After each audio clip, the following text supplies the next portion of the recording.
जब भी जयंती मनाएं तो एक प्रश्न अपने आप से पूछें, कहीं कारवां पीछे तो नहीं जा रहा। मैं जब जब ये सवाल खुद से करता हूं, जब जब जय भीम बोलता हूं, जब जब बाबा साहब का नाम अपने जबान पर लेता हूं, अचानक से धक्के से लगता है कि ये तो सपनों का भारत बाबा साहब के नहीं बन रहा।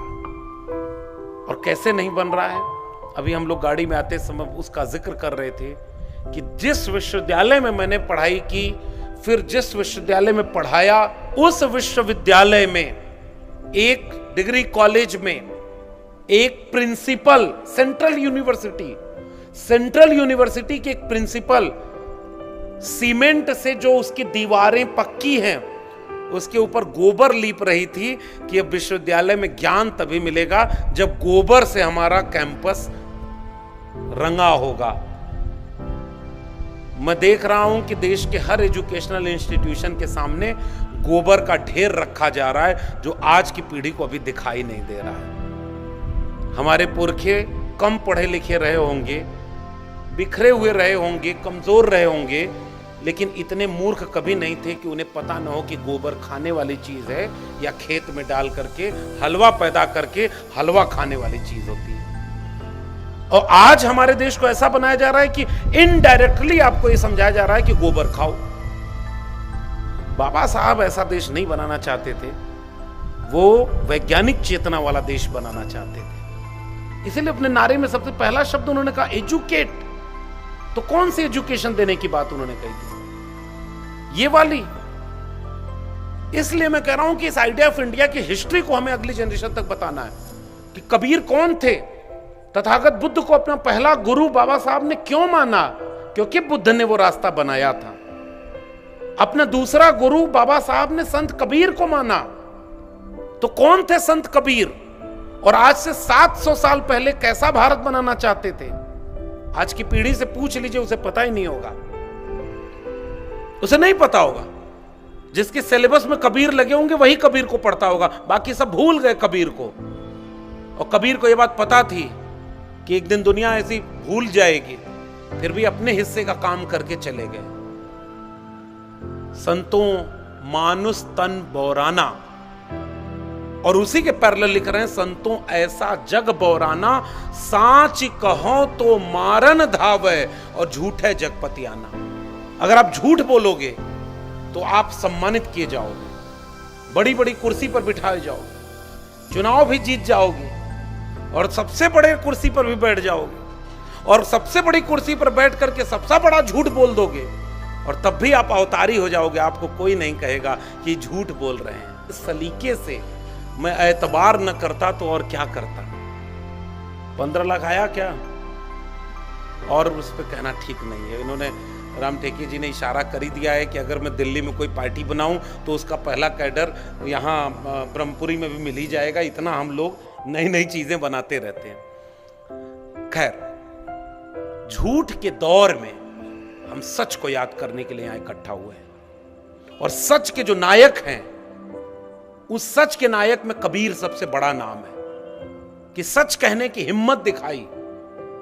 उस समय भी आसान नहीं था साहब, जैसे आज भी आसान नहीं है। आज आप सच कह दीजिए तो नरेंद्र दाभोलकर की गति को प्राप्त हो सकते हैं, गोविंद पंसारे बन सकते हैं, कलबुर्गी बन सकते हैं, गौरी लंकेश बन सकते हैं, सिद्दीक कप्पन की तरह एक पत्रकार जो केरल से चलकर हाथरस में एक दलित बेटी को जो जला दिया गया, उसका हत्या हो गई, बलात्कार हुआ, उसके बाद उसे जबरदस्ती कर दिया गया, वो रिपोर्टिंग करने वहां जा रहा था और पुलिस पकड़कर जेल में डाल देती है। यह है सच बोलने की हिम्मत करने का आज का समय। हम सच बोले तो यूनिवर्सिटी से बाहर, अब यूनिवर्सिटी में कौन जो गोबर लिप रहा होगा? भाई ऐसी नौकरी हमको न चाहिए जिसमें आने वाली पीढ़ी के बच्चे कल को मुझसे पूछें कि प्रोफेसर सर, ये गोबर केवल कैंपस में लीपना है कि अपने घर में भी जाकर लीपना है? मैं क्या जवाब दूंगा कि गोबर से विज्ञान जुड़ता है, और गोबर तो वैसे वहां वहां भी पैदा होता होगा जहां जहां जानवर हैं। तो अमेरिका वाले तो गोबर का इस्तेमाल ऐसे नहीं कर रहे जैसे हमारे यहां वाले कर रहे हैं। और अमेरिका क्या कर रहा है? रॉकेट बना रहा है। एलन मस्क का, जो नई जनरेशन के लोग होंगे वो जानते होंगे, एक वैज्ञानिक बना रहा है कि रॉकेट जहां से प्रक्षेपास्त्र किया जाएगा वो अपना मिशन पूरा करके वापस वहां आ जाएगा। इलेक्ट्रिक व्हीकल्स बन रही हैं, बिजली से गाड़ियां चलेंगी, ड्राइवर की जरूरत भी नहीं होगी, उसमें ड्राइवर की जरूरत नहीं है, अपने आप गाड़ी चलेगी। और हमारे यहां at the same time, Google करके यहीं पढ़िएगा, एक व्यक्ति टीवी स्टूडियो पे बैठ करके मंत्र फूंक करके नारियल को हवा में उड़ा रहा था। आफू ऐसे करके वो नारियल हवा में उड़ गया। हमारे यहां पाखंड फैला रहे हैं सब। जिस समय इस देश में सबको दवा नहीं मिल रही हॉस्पिटल में, अगर आप बीमार हो गए और आपकी जेब में पैसा नहीं है तो छोटी सी बीमारी से भी जान हाथ से जा सकती है। अगर आप अमीर हैं तो कोई बात नहीं, हार्ट ट्रांसप्लांट करा लीजिए, किडनी लगवा लीजिए, ये कर लीजिए, वो कर लीजिए, और पैसा है तो विदेश में जाकर आप अपना इलाज करवा लीजिए। गरीब हैं तो क्या होगा साहब, सरकारी अस्पताल में दवाई मिल रही है क्या? पता नहीं आपके यहाँ क्या स्थिति है, हमारे यहाँ तो बहुत बुरी स्थिति है। शिक्षा सरकारी अस्पतालों में, सरकारी जगहों पर मिल रही है क्या सबको? गरीबों के बच्चों को अच्छी शिक्षा मिल रही है क्या? अगर आपकी जेब में पैसा है तो आपके बच्चे अच्छे स्कूल में पढ़ेंगे। अगर आपकी जेब में पैसा नहीं है तो आप अपने बच्चों को अच्छे स्कूलों में नहीं भेज सकते, क्योंकि शिक्षा महंगी हो गई है। और शिक्षा महंगी हो गई तो सबसे पहले उनके हाथों से दूर होगी जो सबसे बाद में शिक्षा पाना शुरू किए थे। इसलिए कोई कबीर को नहीं जानता। कबीर को जानेगा तो अंधविश्वास के ऊपर सवाल करेगा कि मुर्दा नाग को हर कोई पूजे, पूजे लोग लुगाया, और जिंदा नाग जब घर में निकला ले लाठी दौड़ाया। आज ऐसी बात कह दे तो क्या होगा, बाकी राम टीके साहब जाने, मैं तो तर्क की बात कर रहा हूं, हालांकि मुश्किल है सर ये सब बात करना। लेकिन अब हम कबीर की बात ना करें क्या? कबीर ने साइंटिफिक टेम्परामेंट की बात की थी कि मोको कहां ढूंढे रे बंदे, मैं तो तेरे पास में। ना मैं मंदिर, ना मैं मस्जिद, ना काबे कैलाश में, ना मैं जप में, ना मैं तप में, ना मैं व्रत उपवास में, खोजी हुई तो तुरते मिली हो पल भर की तलाश में, कहें कबीर सुनो भाई साधो, मैं तो हूं विश्वास में। और ऐसा देश बनाने के लिए हम कबीर को याद करेंगे, जिन्हें बाबा साहब डॉक्टर अंबेडकर अपना दूसरा गुरु मानते थे, संत कबीर। और संत कबीर अगर आज होते तो देखते कि ऐसा भारत बनाने के लिए हम क्या सोचते थे। उस रिले मशाल को कबीर ने किसी रविदास को पकड़ाया होगा। जस केतन के पात पात में पात, तस मानुष के जात जात में जात, रविदास मानुष न जुड़े जब तक जाति न जात। कोई संत गुरु रविदास पैदा हुआ, वो संत रविदास का ऐसा चाहूं राज में जहां मिले सबन को अन्न।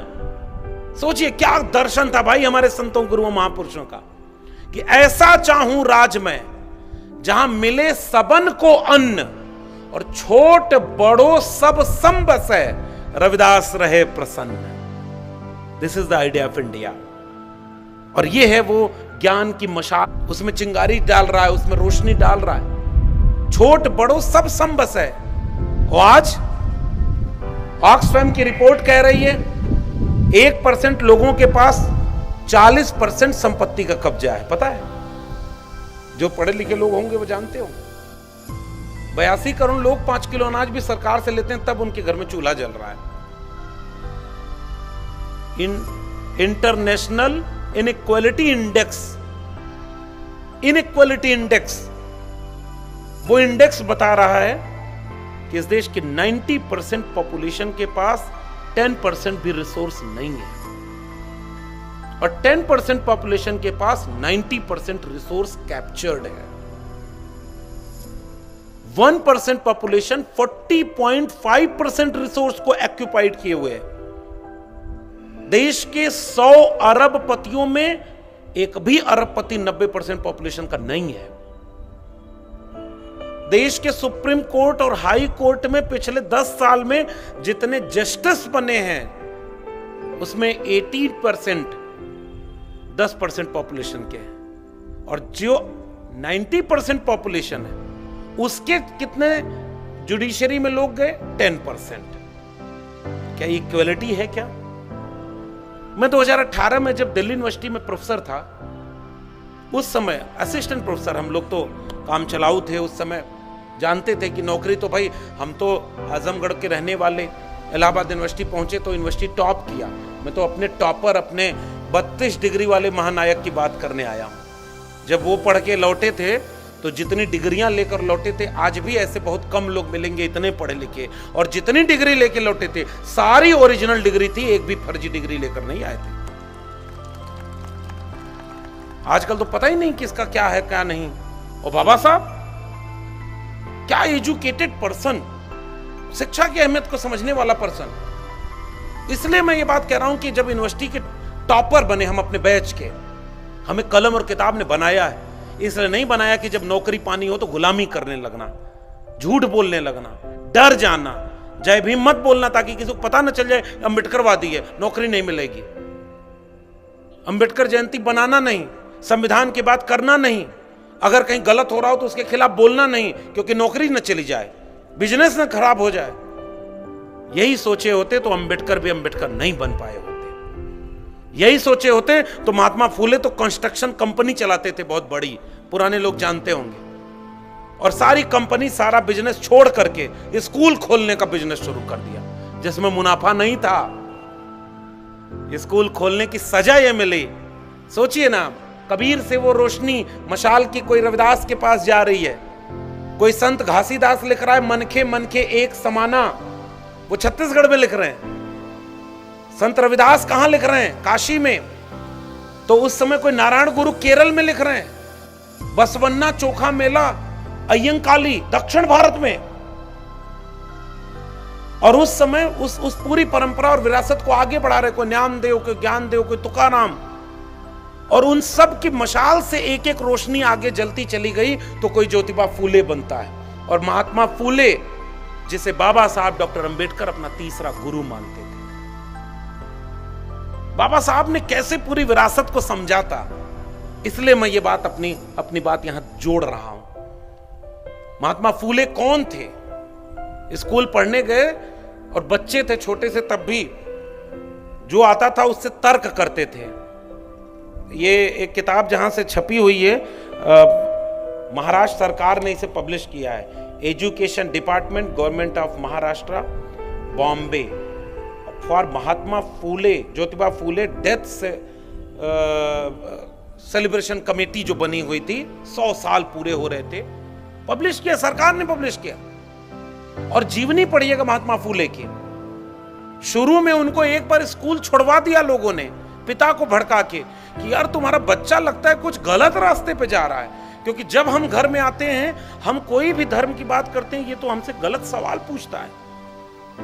एक फिल्म बनी अभी हमारे, वो शायद उपाध्यक्ष महोदय दिखा रहे थे अभी, कि जब से आपका नाम आया है, ग्रुप में चर्चा हो रही है कि इनको बुलाया है, तो हमने अभी परसों नरसों ही एक जगह पे एक भाषण में ये बोला कि एक फिल्म बनी है, अब तो सब भगवान भरोसे, वो यूट्यूब पर मिल जाएगी, देखिएगा उसको। स्कूल में बच्चे हैं, एक हेडमास्टर गया है और वो पढ़ा रहा है कि हम आज जरा चेक करने आए कि आप लोग ठीक रास्ते पे पढ़ाई कर रहे हो कि नहीं।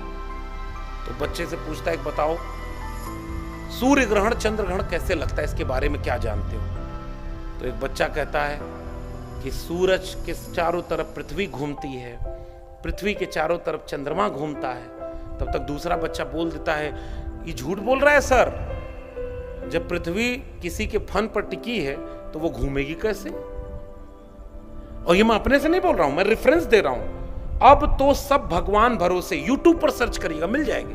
तो इसे सेंसर बोर्ड भारत सरकार ने जो बनाया है उसी ने पब्लिश करवाया है। इसलिए भाई मैं बच के बोल रहा हूं, उसके बाद भी मुकदमा हो जाए तो बात अलग है, क्योंकि समय जमाना बड़ा खराब है। अगर आज फूले होते, आज कबीर होते, आज बुद्ध होते, आज बाबा साहब होते, कहां होते ये मुझे बताने की जरूरत नहीं। हमारे एक सज्जन आते समय कह रहे थे, आप उसी यूपी से हैं जहां बुलडोजर खूब चलता है। मैंने कहा बधाई हो, अब धीरे धीरे महाराष्ट्र में भी आ गया है, नागपुर तक पहुंच गया कि नहीं बुलडोजर। बारी बारी नंबर सबका आएगा भाई, बस इंतजार कर ले। कल को मुसलमान मारा जा रहा था तो लगा हमारे घर पे आंच नहीं आएगी, अब दलित पिछड़ा आरक्षण कहां है? और यही मैंने सवाल पूछा था 2018 में RTI लगा करके, देश के सेंट्रल यूनिवर्सिटीज और स्टेट यूनिवर्सिटीज में what is the representation of schedule caste, schedule tribe and OBC, जिसकी लड़ाई बाबा साहब लड़के गए। तो बाबा साहब तो ये सवाल पूछने 2018 में तो लौट के आएंगे नहीं, 2025 के भारत से सवाल पूछने तो बाबा साहब आएंगे नहीं कि सुप्रीम कोर्ट में कितने जज बने हैं शेड्यूल कास्ट, शेड्यूल ट्राइब और ओबीसी के, जरा पता हो तो बताइए। 99% पॉपुलेशन के लोग कहां पर हैं? जज नहीं है, एक भी ट्राइब जज नहीं है, एक या दो दलित जज बने, एक दो तीन ओबीसी जज बने, और मेजॉरिटी किसकी है? जिसकी पॉपुलेशन में मेजॉरिटी नहीं है लेकिन देश चलाने में मेजॉरिटी उनकी है। क्या यही है बाबा साहब के सपनों का भारत?